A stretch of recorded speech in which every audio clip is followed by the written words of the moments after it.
أعوذ بالله من الشيطان الرجيم. بسم الله الرحمن الرحيم. الحمد لله رب العالمين الذي أمرنا بالاتحاد والاعتصام بحبل الله المتين.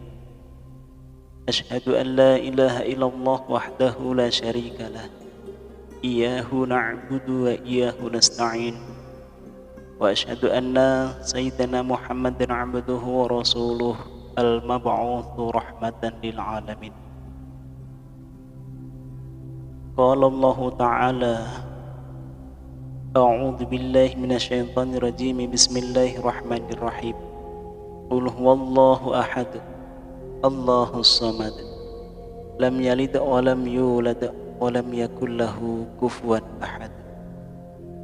وقال أيضا: رب اشرح لي صدري ويسر لي أمري واحلل عقدة من لساني يفقهوا قولي. Amin ya rabbal alamin. Tidak ada alasan untuk kita tidak bersyukur kepada Allah, sebab Allah curahkan seluruh nikmat, baik itu kesehatan, nikmat iman.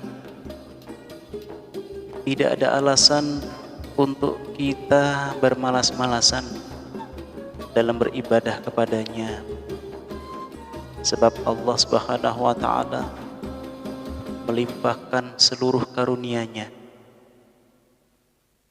Oleh sebab itu, marilah kita bersama meningkatkan dengan sekuat tenaga, setulus hati untuk bertakwa kepadanya, menjalankan perintah-perintahnya, menjauhi apa yang dilarangnya, belajar memaksa diri untuk melakukan hal itu dengan niat mudah-mudahan Allah Subhanahu wa ta'ala menambahkan kadar takwa kita kepadanya. Salawat serta salam kita sanjungkan, kita haturkan keharibaan Nabi Agung Muhammad sallallahu alaihi wasallam wa ala alihi wa ashabihi ajma'in. Rasul sallallahu alaihi wasallam: laqad kana lakum fi rasulillahi uswatun hasanah. Nabi Muhammad menjadi figur utama dalam contoh kebaikan. Akhlaknya yang begitu luar biasa. Nabi yang sudah dianggap maksum, diampuni segala dosanya, dan Nabi yang sudah dianggap penghuni surga, sudah ditetapkan oleh Allah sebagai ahli surga. Namun yang dicontohkan kepada umatnya adalah Nabi Muhammad selalu bertaubat, bersujud hingga kakinya bengkak. Kita sebagai umatnya dalam hal ini malu. Seandainya kita tidak mampu untuk melakukan hal-hal ataupun berupaya mengarahkan hati kita, jiwa raga kita untuk mendekatkan diri kepada Allah, maka dari itu marilah sama-sama, khususnya al-fakir, memaksakan diri untuk selalu berupaya melaksanakan apa yang dicontohkan oleh Nabi, berjalan di atas perasaan orang banyak dengan akhlak yang baik, melakukan ibadah kepada Allah dengan akhlak yang baik, memberikan hak-hak kepada keluarga, tetangga, sahabat dengan akhlak yang baik. Mudah-mudahan kita bisa melakukan hal ini dan dengan niat supaya kita tambah mahabbah, kecintaan kita kepada Nabi Muhammad, sehingga kita dicintai oleh Allah, dipandang oleh Allah Subhanahu wa ta'ala sebagai hamba yang diridhoinya. Amin ya rabbal alamin. Ikhwan wal akhwat, ada hal yang sangat penting yang sama-sama harus kita pahami, yaitu tentang guru mursyid dan apa bedanya dengan guru yang lainnya. Di dalam majelis, guru kita Abuya Ahmad Ansori pernah memberikan gambaran dan penjelasan yang sangat istimewa kepada kita bersama. Al-Fakir masih ingat, beliau menyampaikan bahwa guru pada hakikatnya adalah dia yang mengajarkan sesuatu ilmu yang bersanad sambung hingga Nabi Muhammad SAW kepada Allah Subhanahu wa Ta'ala. Dari sini kita bisa menangkap, menyimpulkan bahwa mencari guru itu penting. Lebih-lebih guru yang bersanad. Guru yang bersanad itu nanti akan mutasil amalannya, bisa dipertanggungjawabkan sampai kepada Allah Subhanahu wa Ta'ala. Kemudian ustadz, guru yang biasa mengajar di pondok pesantren, di madrasah, di halaqah, di masjid mushola, yang mengajarkan paparan ilmu syariat seperti fikih, bagaimana tentang hukum, apakah halal haram, masalah ubudiyah, kemudian ta'limul muta'alim terkait masalah akhlak, kemudian ilmu tauhid dan sebagainya. Ini ilmu yang sifatnya lahiriah, ilmu syariat, untuk memberikan pedoman kepada kita supaya kita melakukan sesuatu atas dasar yang benar, bersanad. Kemudian tentang guru mursyid. Guru mursyid diberikan keistimewaan oleh Allah Subhanahu wa Ta'ala. Beliau mengajarkan, memberikan sesuatu ilmu amaliyah khusus kepada muridnya yang bersanad dalam hal tarekah, yang juga disebut dengan ilmu batin. Salah satu contoh, Al-Fakir mengamalkan amalan di dalam tarekah At-Tijani. Ini tidak akan sampai apabila Al-Fakir tidak talqin kepada mursyid, kepada guru. Guru yang dikhususkan oleh Allah, yang sanadnya sambung kepada syekh, kepada Rasulullah SAW. Di dalam tarekah At-Tijani, muqaddam guru mursyid mentalqin kita. Beliau mendapatkan izin dari syekh, dari Rasulullah SAW. Dari situlah kemudian nyambung sampai kepada Allah Subhanahu wa Ta'ala. Ini namanya amaliyah yang bersanad. Guru mursyid mendidik kita, menasihati kita dalam hal tarekah, dalam hal ilmu batin. Guru syariat, guru tarekah merupakan aransemen dari berbagai macam ilmu yang mampu menghasilkan satu instrumen yang sangat indah untuk mencapai keridhaan dan rahmat Allah Subhanahu wa Ta'ala. Mengenai kriteria guru mursyid, merujuk dalam kitab Khasyah Ad-Dasuki, syarah dari kitab Ummul Barohin yang dikarang oleh seorang ulama yang bernama Muhammad bin Ahmad Ad-Dasuki. Kitab Ummul Barohin sendiri dikarang oleh seorang ulama yang bernama Muhammad bin Yusuf bin Umar bin Shu'aib As-Sanusi Al-Maliki. Di kalangan ilmuwan dikenal Imam Sanusi. Kitab ini mengkaji tentang akidah, tentang tasawuf, kitab Ahlus Sunnah wal Jamaah sebangsa Asy'ariyah. Di dalam kitab tersebut setidaknya disampaikan 4 kriteria guru mursyid. Yang pertama, muayyadun binuril basyirah. Guru mursyid oleh Allah diberikan kelebihan, diizinkan untuk mampu memiliki kekuatan batin. Ada cahaya yang sangat lembut yang mampu menembus hati si murid.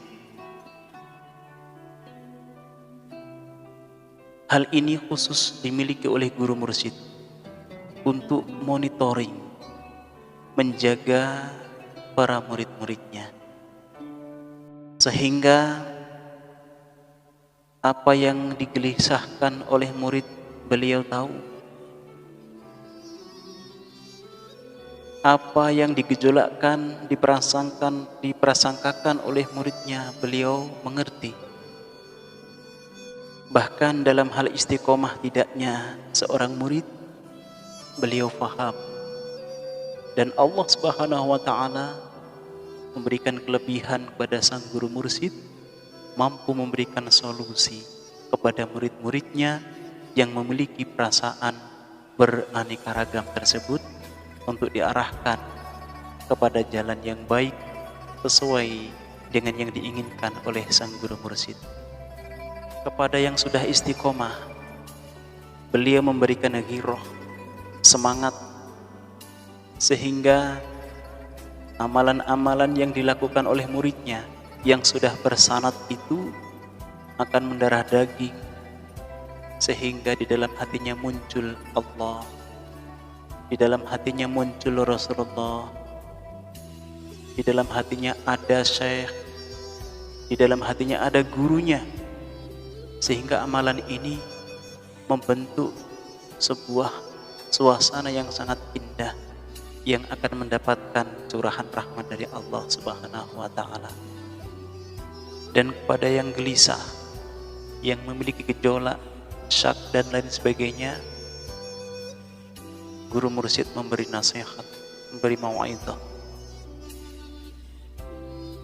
Mau'idhah yang disampaikan untuk muridnya tidak lain untuk memberikan fadilah amaliyah supaya bisa untuk istiqomah, supaya mampu untuk bertaqarrub ilallah, mendekatkan diri kepada Allah, sehingga amalan ini menjadi penyejuk hatinya,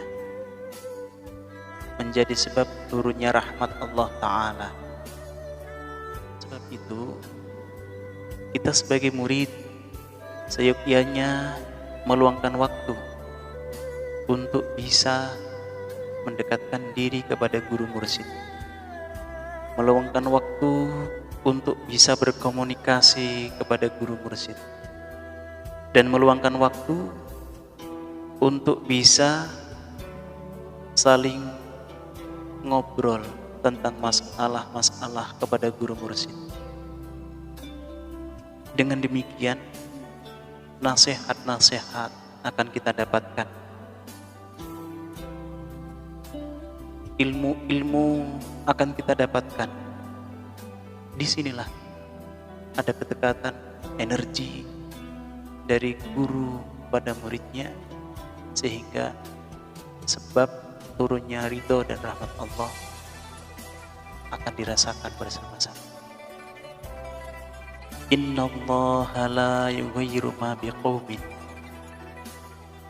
Allah tidak akan merubah keadaan suatu kaum terkecuali kaum itu mau merubah dirinya sendiri. Kesimpulannya apa? Kita sebagai murid tentunya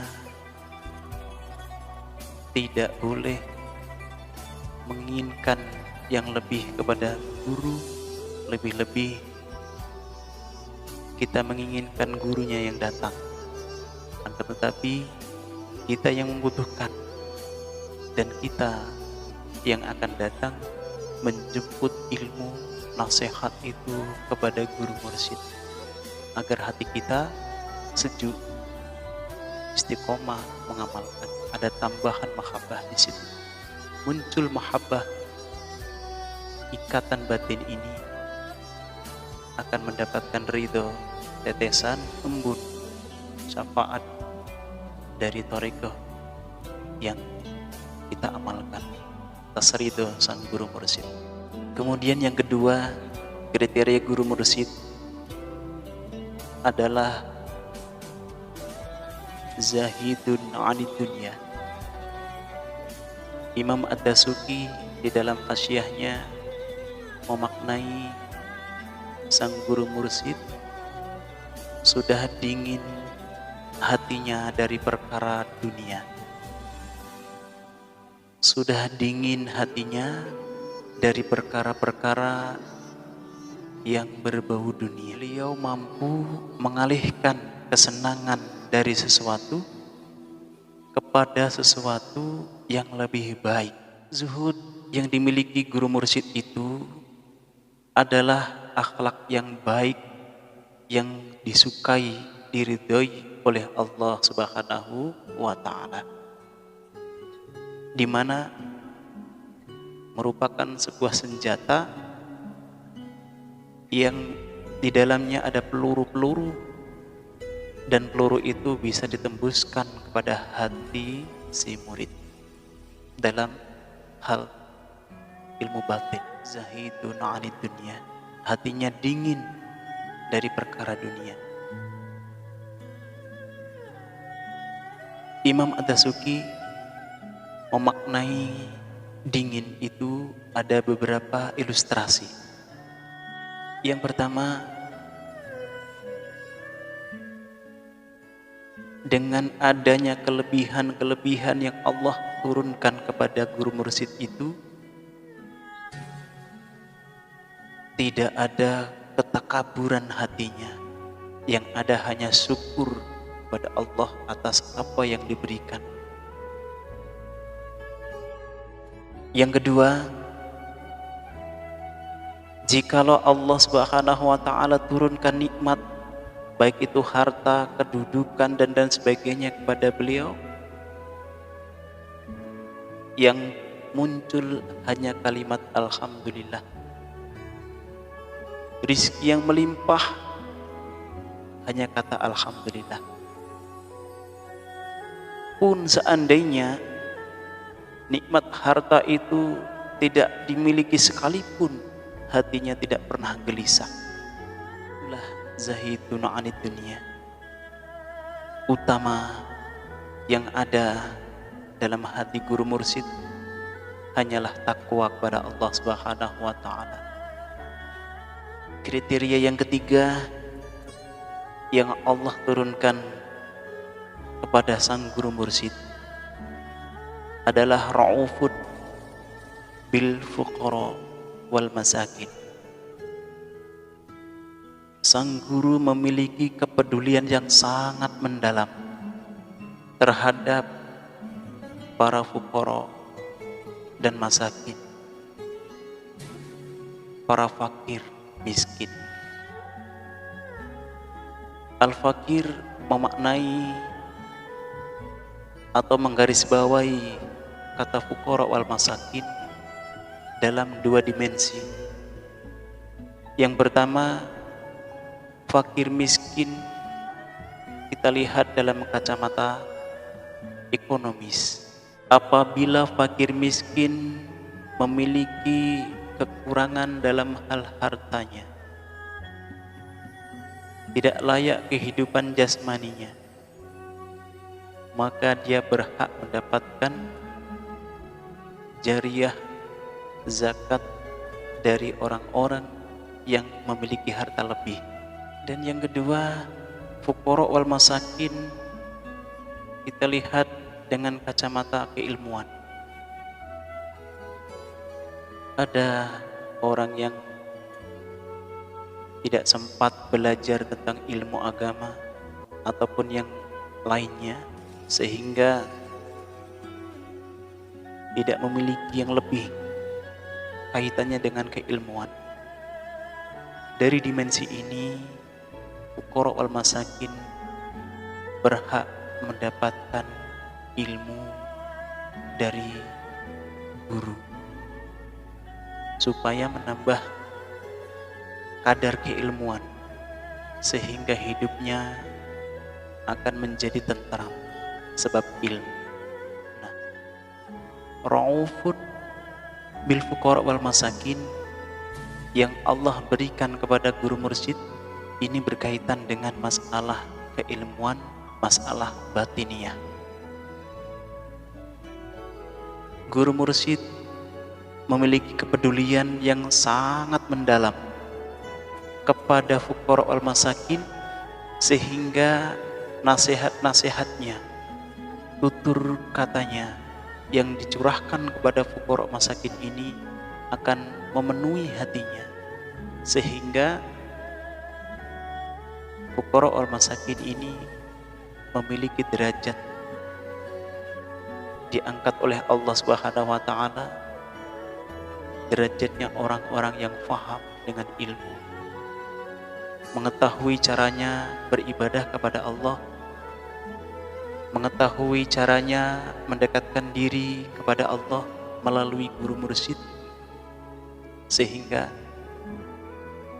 hidupnya akan penuh kasih sayang, penuh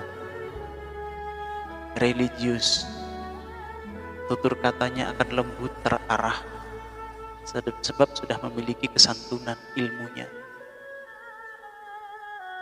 Itulah raufun bil fuqara wal masakin yang dimiliki seorang guru mursyid. Salah satu contohnya al-fakir. Saya kurang ilmu, maka harus mendekatkan diri kepada guru sehingga mendapatkan nasihat, mendapat ziyadah ilmi dari guru.